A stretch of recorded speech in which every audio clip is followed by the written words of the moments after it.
right, we're going to be working on sepia toning a image. And right now I have my images in bridge. So we're going to work on 02. So I'm going to double click. And here, since I'm in bridge, when I double click the image, it opens up in Camera Raw.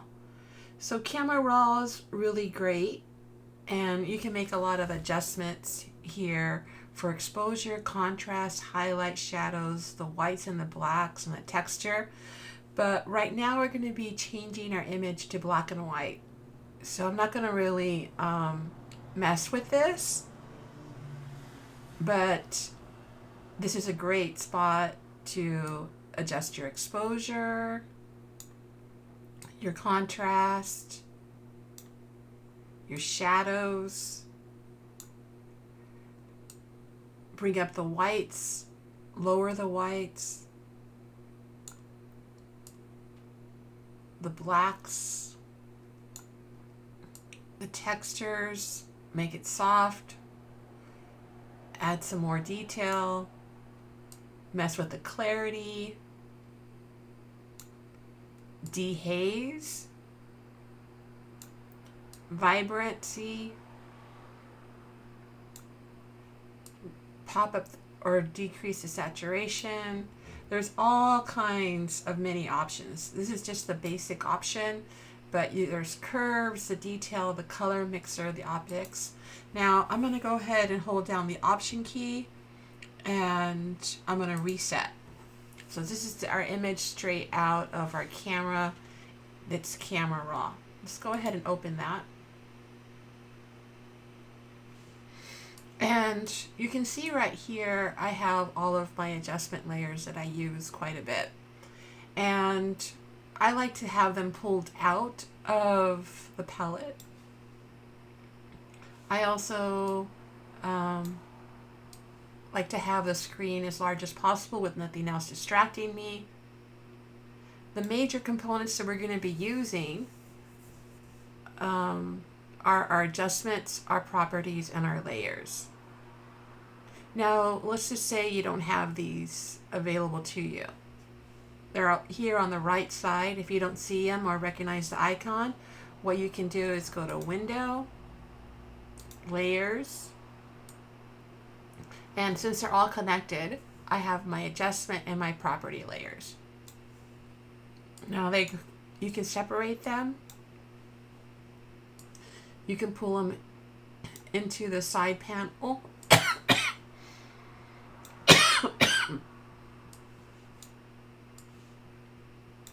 As they are here. And as you use them, you can just click on them to activate. But I like to have mine separate, so I can just click and pull them out, or I can go from the top and select it, like I want to see my properties, and I want to see my layers. So here's my layers, my adjustment, and I'm just going to pull out my properties. I like to have them stacked on each other. Be aware that you want to give yourself enough room so that you can see the entire window. And then the first thing we're going to do is do a lens correction. Actually, no, first thing we're going to do is just copy my file. So that way, if I ever want to go back to it, or however, something happens, I have it. Now, this is kind of an old school kind of way to make a copy of the layer. That's just how I learned Photoshop, and I just like to do that. So I have my original layer locked, and I'm going to turn that off. And then I'm going to go to Filter, Lens Correction. I'm going to make sure that under auto correction, that everything is clicked off, and then go to custom, and then I'm going to work on vignetting this image. So kind of, you know, the goal for this for this tutorial is just so we can make it look like an old photo, so it looks like a sepia tone photo. So one of the things that we do is going to darken the edges. So here I'm going to darken the edges all the way. And you can kind of play around with how you want the edges to be. And then I'm going to play with the midpoint as well.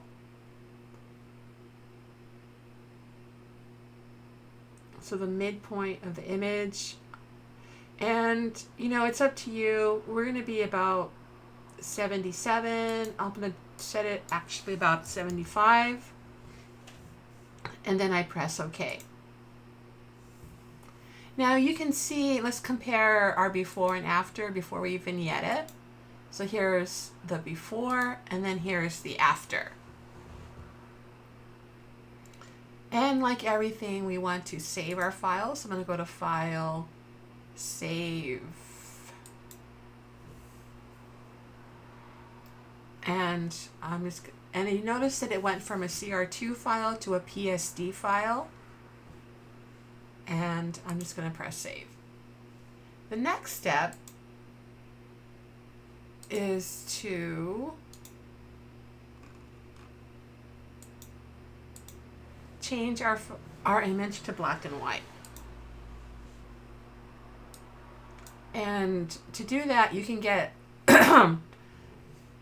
here's our adjustment layers, and we choose the black and white icon, which is like a half white and half black.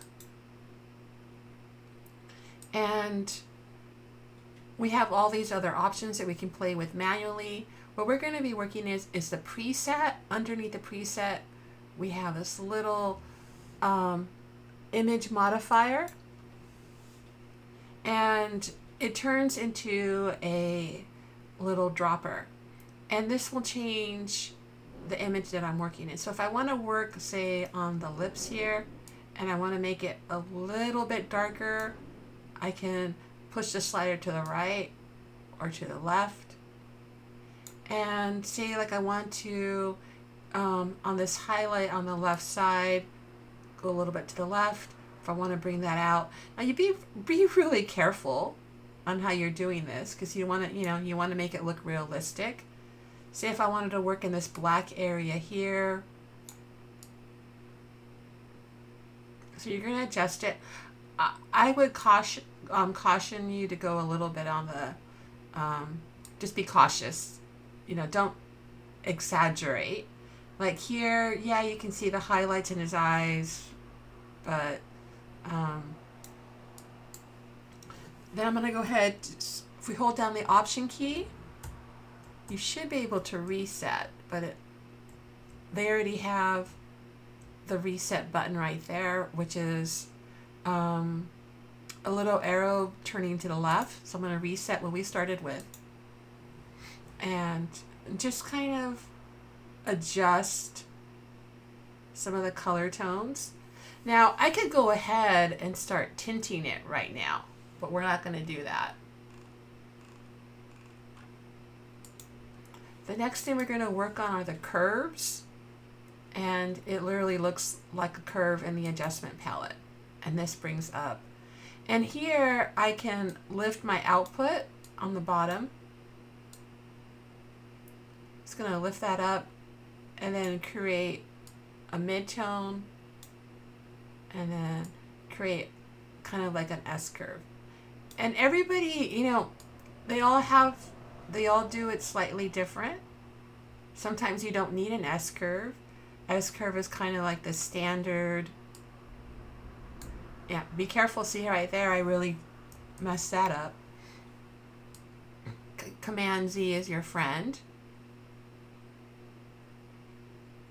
Okay, so I'm going to play with those, make a little S-curve for myself.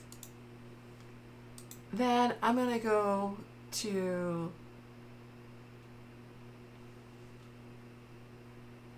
color balance. Not color balance, color correction. So let me